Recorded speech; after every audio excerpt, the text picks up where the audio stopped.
This is a war that should have never happened. It's a war the Russians tried repeatedly to settle on terms that were very, very beneficial to Ukraine and us. The major thing they wanted was for us to keep NATO out of the Ukraine.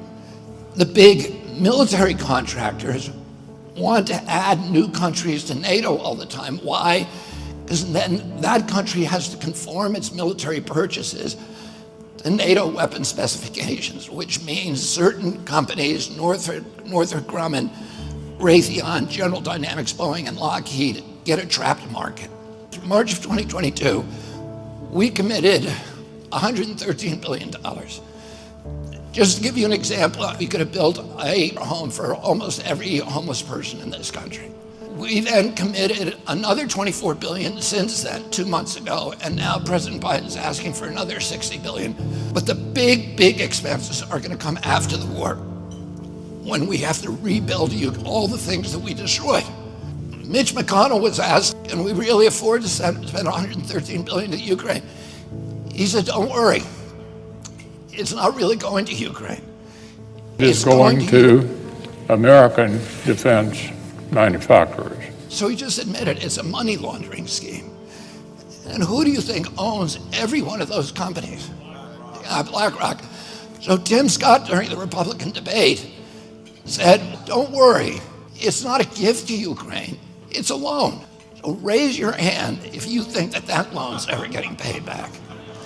Yeah, of course it's not. So why do they call it a loan?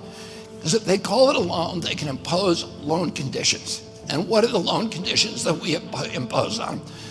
Number one, an extreme austerity program, so that if you're poor in Ukraine, you're going to be poor forever. Number two, most important, Ukraine has to put all of its government-owned assets up for sale to multinational corporations, including all of its agricultural land, the biggest single asset in Europe. In Ukraine, there's been 1,000 years of war fought over that land. It's the richest farmland in the world. It's the breadbasket of Europe. 500,000 kids almost, Ukrainian kids, have died to keep that land as part of Ukraine. They almost certainly didn't know about this loan condition. They've already sold 30% of it. The buyers were DuPont, Cargill, and Monsanto. Who do you think owns all of those companies? Yeah, BlackRock.